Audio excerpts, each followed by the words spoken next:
The Buccaneers struggle in the first quarter just to go ahead and put up 41 points on the Panthers. Oh, and there were lots of records set. Oh, and now they're the second seed. Let's go. You are Locked On Buccaneers, your daily Tampa Bay Buccaneers podcast, part of the Locked On Podcast Network, your team every day.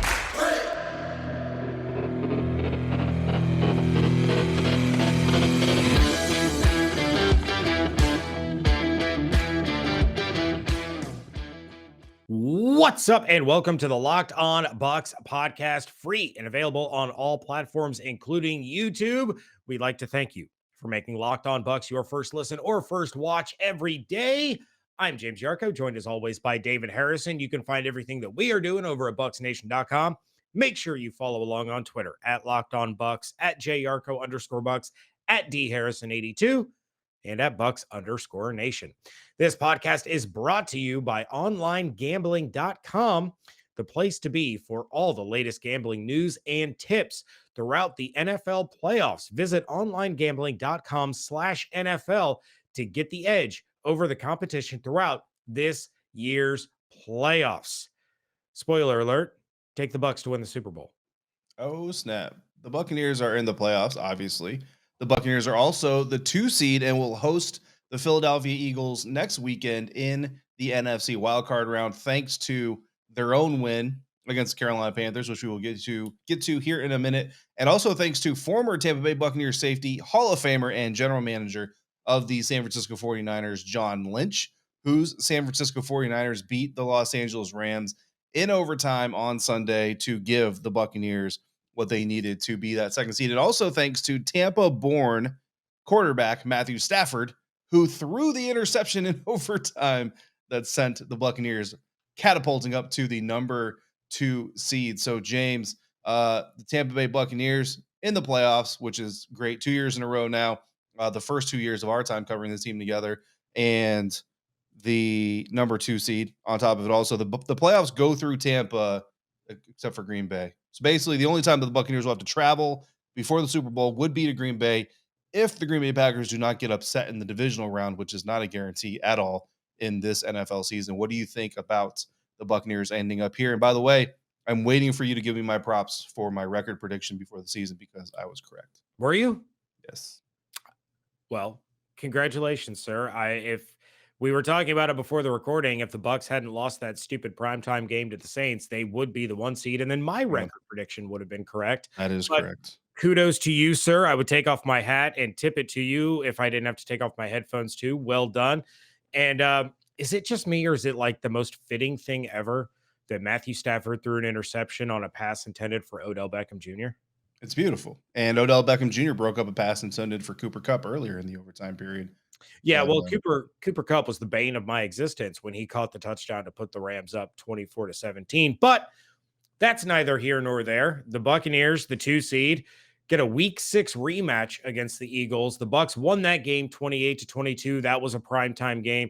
In fact, what was it? The only NFC East team that wasn't a primetime game was Washington, and that was a loss. That was fun. I mean, lucky draw for the Bucs. A little bit of luck, a little bit of skill. They took care of their business. They got help from Lynch's 49ers, and they're facing arguably the worst team in the playoffs. I mean, I'm honestly still kind of surprised that the Eagles snuck in, but yeah, it's great for the Bucs to be able to kind of, outside of that potential Packers game, get to play at home where they were 7-1 this year. They were averaging almost 40 points a game at home. An incredible home team. The road gets a little more dicey, but this is what Bucs fans wanted. This is what they needed. This is what they were watching for on Sunday, and it all came to fruition in, at least on the Rams Niners side, very, very dramatic fashion. Yeah, it was a good game to watch the end of, and yeah, I mean, as far as the Eagles are concerned in the playoff picture, yeah, arguably the worst team probably in the entire playoffs. The Raiders, maybe I don't know. I guess the Chargers, depending on their consistency. But I think the Eagles, something to watch for, because covering the Washington football team, as of late, the Eagles have looked improved, not like a good or anything like that, but improved in their passing attack. So if the Buccaneers defense does come out looking to stifle that running attack that they like to lean on so much, obviously the Eagles have done a few things to be able to shore up their shortcomings a little bit.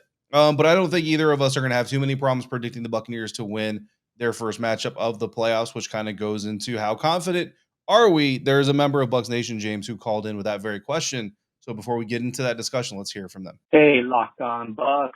This is Benny from LA. Just watching as Scotty Miller just flashed his way into the end zone. God, I miss that guy. Whatever happened to him? How come we never played him?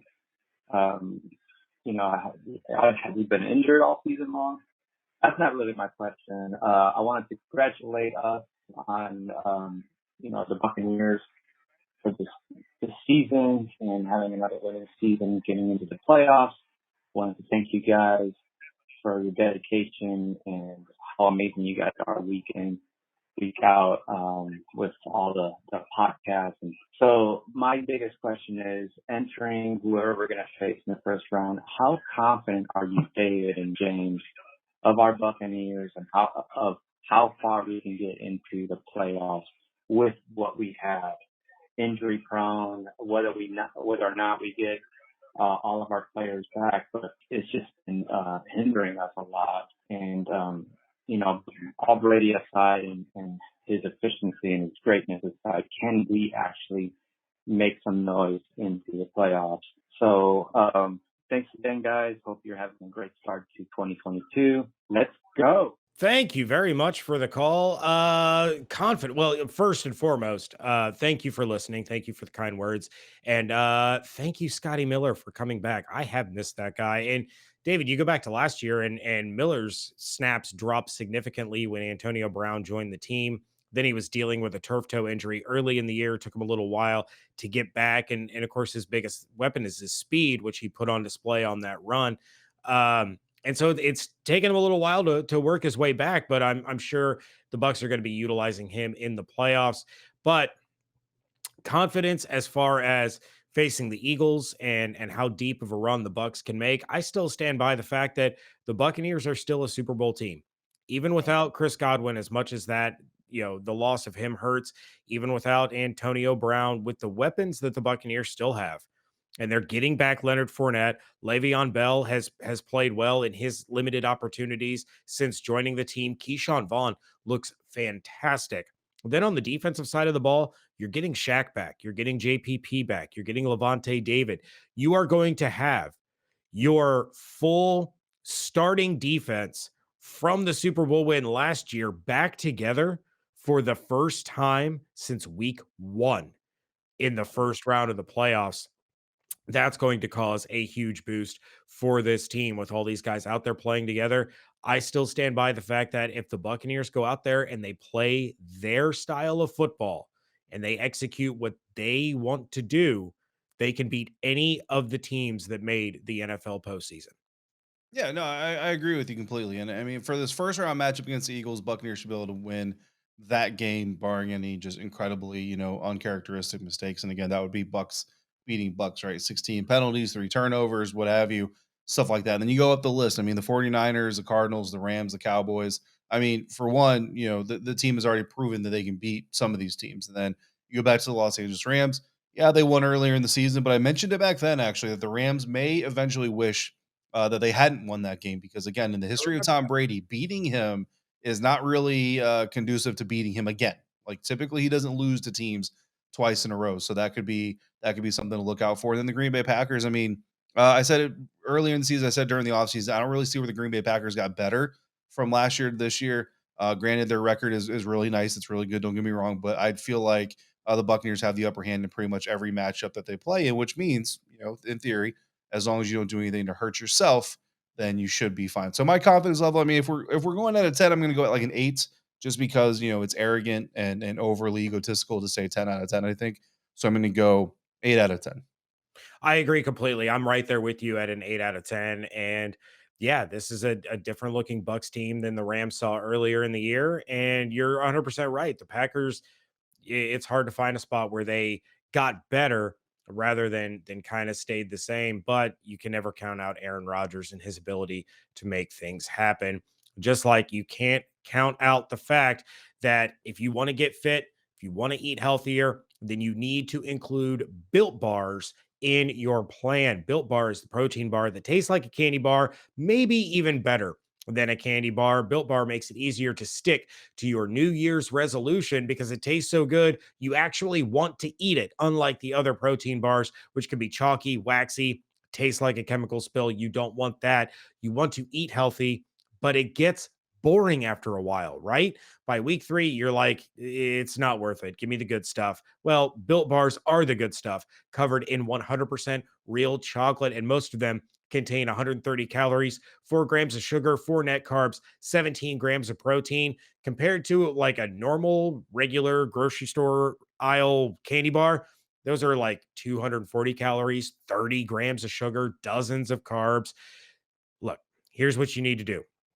You need to go to all your secret treat stashes at home, in the pantry, at the office, in the car, wherever you hide them, and just replace all of them with boxes of Built Bars. And you can put different flavors in different places. You got coconut almond over here. You got peanut butter brownie hiding in the junk drawer. You got the raspberry in the little cabinet above the refrigerator that nobody ever pays attention to.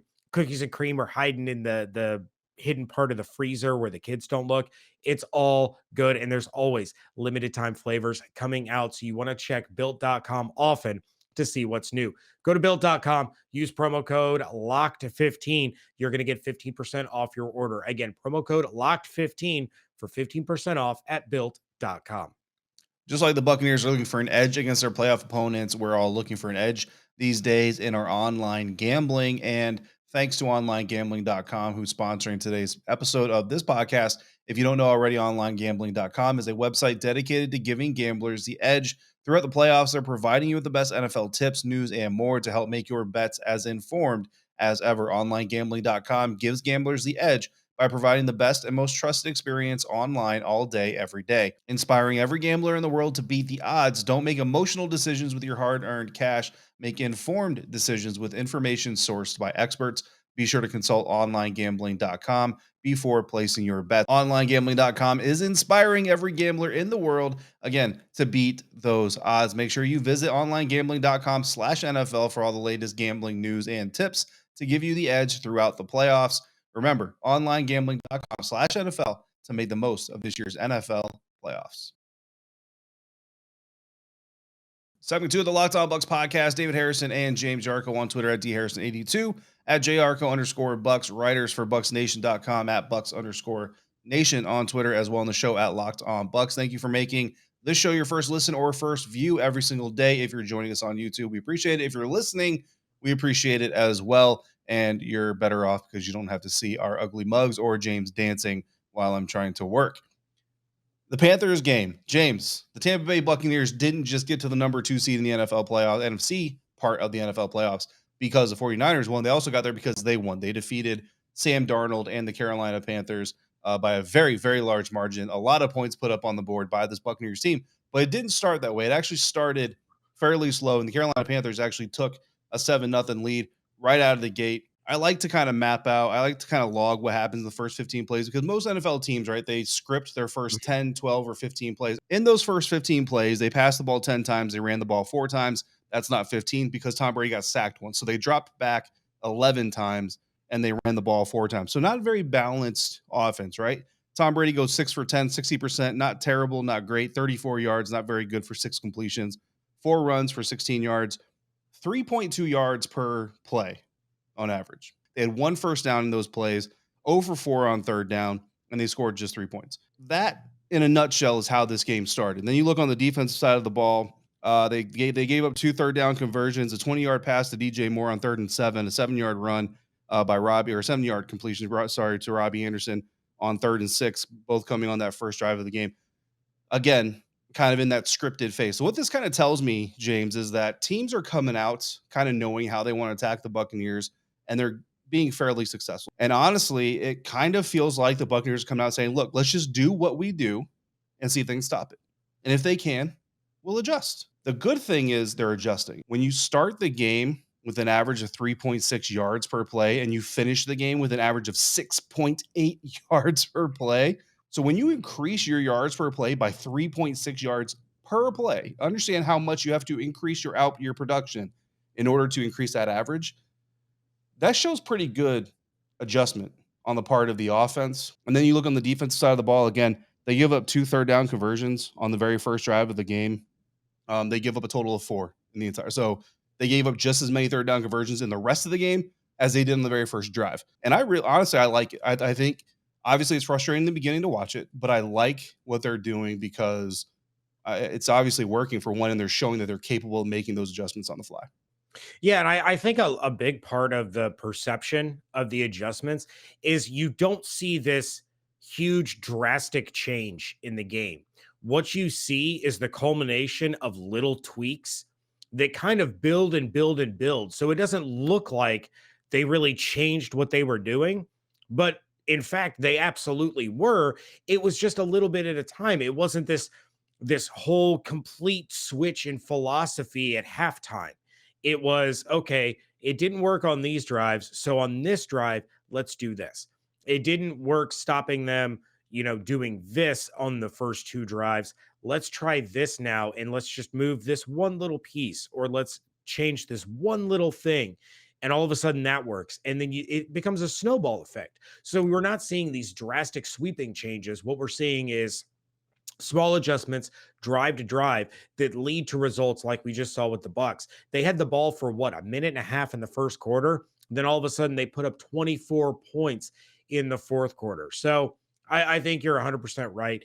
David, something that you said, every win the Bucs have gotten basically since like the bye week have resulted in records. Yeah. It was the Bears game. The Bears game is where Brady threw his 600th regular season touchdown. Okay. They won that game. They didn't win another game until they started breaking more records. And then from that point on, every time the Buccaneers have won, they've made some sort of history, including against the Jets, where I don't think they made any franchise or NFL history, but I think history was definitely made that weekend. That is a fair point, sir.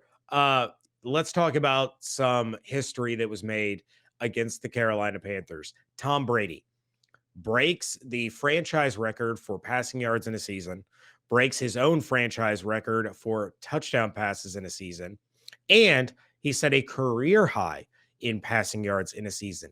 Mike Evans extends that record, his 8th consecutive season with 1,000 yards receiving, and broke his own franchise record for receiving touchdowns in a season. He finished the year with 14.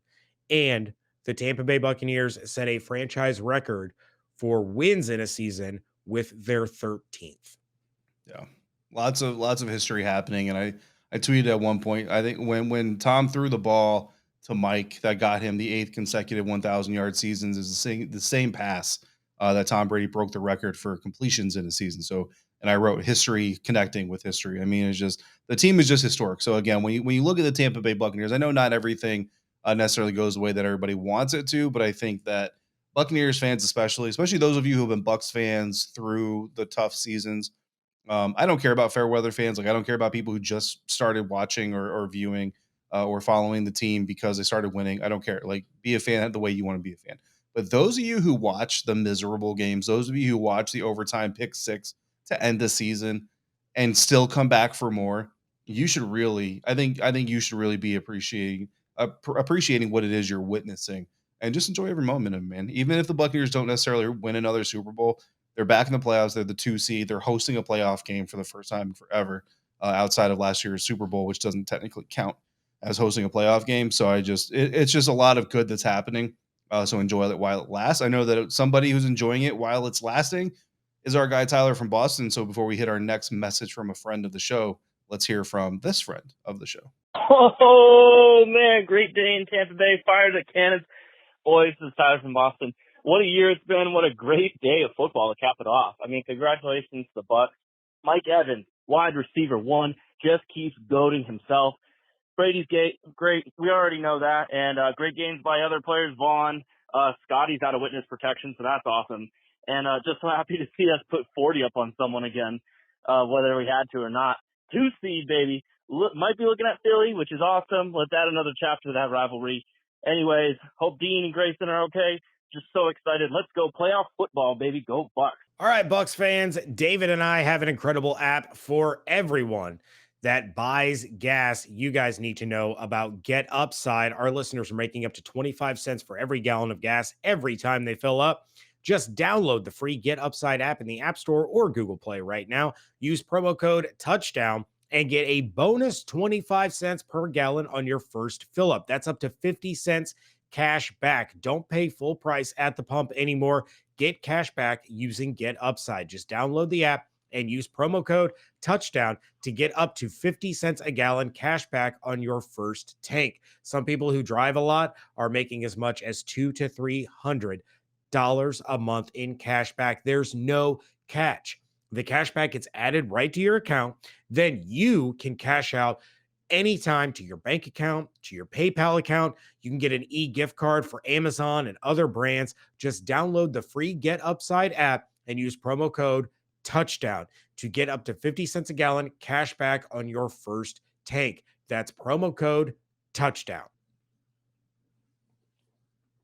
Wrapping things up here on the final Victory Monday edition of the regular season here on the Locked On Bucs podcast. James Yarko, David Harrison on Twitter at @JYarko_Bucs, at DHarrison82. David, before we get into our plays and players of the game, let's hear from another good friend of the show. David James is Greco. I love the way the Bucs finished this game. I love finishing strong. Looks like a lot of people got paid. One more thing. Thank you, Matthew Stafford, for that diamond doozy. Oh, my God. That pick was beautiful. Thank you. We'll take the deuce. Go Bucs. Greco, thank you very much for the call. Yeah, lots of people did get paid. Gronk hit 2 of 3 possible incentive bonuses, got himself a nice $1 million in bonuses on Sunday. You love to see it. David, let's get into our plays and players of the game. I'm going to kick things off with my play of the game, and it is the 1,000-yard man himself, a 37-yard catch on 3rd and 10 with 1:22 left in the first quarter. The Bucs were backed up inside their own 1-yard line after that 4th down stand against the Panthers. Weren't able to move the ball. Then all of a sudden, Mike Evans gets himself free. Nice catch and run. You remember back in the day when people said Mike Evans doesn't get yards after the catch? You remember that? Back in the day, Mike Evans didn't get yards after the catch.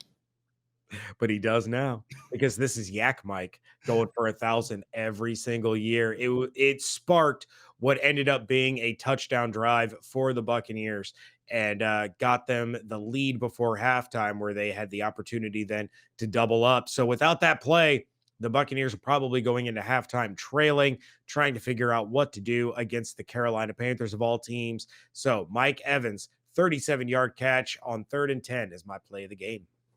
Yeah. Who do you think is going to present Mike Evans at his Hall of Fame enshrinement? Oof. His daughter. Yeah, I can see that. It's going to be awesome either way. My play of the game comes on the exact same drive, the 4th drive of the game, because that's where the Buccaneers just decided to wake up. And not for nothing, go back to those slow starts. Teams are going to notice this, and they're going to realize that this team kind of starts slow, but they kind of pick up later on. And then, I don't know, putting up 41 points on a team that's only been giving up around 20 points per game all season long. Again, Carolina, guys, remember this. Yeah, they're a 5-11 team or a 5-12 team. Their defense has not been their problem. So the fact that the Buccaneers just put 40-plus points on this team is pretty significant. Now, my play of the game is going to be Brashad Perryman, and it's on the exact same drive. His catch at the Carolina for a 24-yard game, one of several, I think I count like 11 explosive plays for the Buccaneers offense on Sunday, James. Just an enormous amount of explosions happening in Raymond James Stadium, not just from the cannons. Don't be perverted. Listen, it set up a Tom Brady pass to Le'Veon Bell, their first touchdown of the game. And I tweeted at one point, we had touchdowns from Keyshawn Vaughn and Le'Veon Bell in week 18 of the Tampa Bay Buccaneers season, just like everybody predicted. Gave the Buccaneers their first lead of the game, and they never gave it back. So obviously that is the most important play. Also, Bruce Arians in the post-game press conference said that was the most important play of the game. So I win. Player of the game, James, is going to be Keyshawn Vaughn. And look, when you look at the stats, right, Keyshawn Vaughn, 10 carries for 29 yards, so a very robust 2.9 yards per carry, not very good, a long of 9. But the long of 9 honestly kind of shows you it was a little consistent, right? He caught both of his targets for 12 yards. But look, Keyshawn Vaughn was running hard. He was blocking really well on a touchdown pass to Mike Evans. Keyshawn Vaughn was lined up in the backfield with Tom Brady. Tom was reading the defense, said, hey, this guy's the mic over here. I think it was number 7. Number 7's the mic. He said, Keyshawn, get over here. Number 7's the mic. Keyshawn got over there and completely stopped that blitz. I mean, first of all, kudos to Tom Brady. We're not allowed to pick Tom Brady for our player of the game anyway, but masterful, demonstration of just how much he understands the game and reads defenses, puts his player in the right position, but then the player actually has to make the play and stand there in the face of a blitz and a rushing defensive player trying to get to his quarterback and withstand that punishment. He did it. Tom Brady gets the ball out to Mike Evans. It's another Buccaneers touchdown, another Buccaneers win. If they need Keyshawn Vaughn in the postseason, the experience he's gotten here in the last couple of weeks is going to be incredibly invaluable. Yeah, I will say, if you're going to say that you win on the play of the game, wasn't your predictive player of the game Blaine Gabbert? Yeah, which is true because, I mean, like I said, the faster he got in the game, the better off the Buccaneers would be. I mean, as soon as Blaine Gabbert went in the game, tell me half of Bucs Nation didn't flip the channel over the 49ers game if they had that capability. I'm just saying he was over too. No, I'm just teasing you. Yeah, I 100%. The reason he was my player of the game stands and is accurate. If you're gonna pick at me about OJ Howard being predicted to get 2 touchdown catches 2 weeks in a row, James. OJ's been kicked enough. We're gonna leave that alone. But no, I do agree 1,000% with you. Keyshawn Vaughn played much better than what his statistics would lead you to believe. I agree. He was running hard. He was making some guys miss. He was making some positive plays. So I love your player of the game. My player of the game is going to go to Rob Gronkowski, the money man, the $1 million man. In one game, gets himself 2 $500,000 bonuses. He had 7 receptions for 137 yards. 4 of those receptions went for 20 yards or more. So 4 explosives for Gronk in this game. Those were his most receiving yards as a Buccaneer and his most receiving yards in a game since 2017. Yeah, listen, the Carolina Panthers had 5 explosive plays all day long, and that includes runs, explosive plays are technically 10 yards or more, which I don't know that I agree with. I think an explosive run needs to be at least 12 to 15 yards, but yeah, the quote unquote acceptable definition of explosive play on the ground is 10 yards. So even counting that standard, the Carolina Panthers had 5 for the entire game. Rob Gronkowski had 4 by himself. Yeah. And I will say, I haven't seen or heard anything in regards to DJ Moore. He almost made an absolutely sensational touchdown catch in that game, ended up getting hurt on the play. I hope he's all right. You tweeted out probably the most perfect thing I have ever seen, and it was the DJ Moore, Allen Robinson, and Terry McLaurin are phenomenal receivers that have been just brutalized by bad quarterback play. DJ Moore is an exceptional receiver, so wish him well. Hope it's not a serious injury and that he is he's back to full strength, and hopefully sooner than later he's out of Carolina and playing with a quarterback that knows what he's doing. Yeah, 100%. Kyle Trask, what's up? All right. With that, David, we are going to get out of here. We will be back tomorrow with some takeaways, with some superlatives. We're going to have some fun as, David, it's playoff week, baby. Let's go. That's what we are here for, and we are excited that you all are along for the ride. Thank you to Danny, Tyler, and Greco for the voicemails. We have more voicemails coming up tomorrow, but if you would like to leave one, go ahead and give us a shout at 813-444-5841. Thank you to all of you for making today's episode of Locked On Bucs your first listen or first watch of the day. Now, make your second listen Locked On Bets, your daily one-stop shop for all your gambling needs. Locked On Bets, hosted by your boy Q, with expert analysis and insight from Lee Sterling. Check out everything David and I are doing over at bucksnation.com. Make sure you're subscribing to the YouTube channel. Make sure you're following along on Twitter at Locked On Bucs, at JArco_Bucs, at DHarrison82, and at Bucs_Nation. Hope you all have an absolutely outstanding Victory Monday. Stay safe, stay healthy, wash your hands, be good to one another. We thank you so much for joining us right here at Locked On Bucs.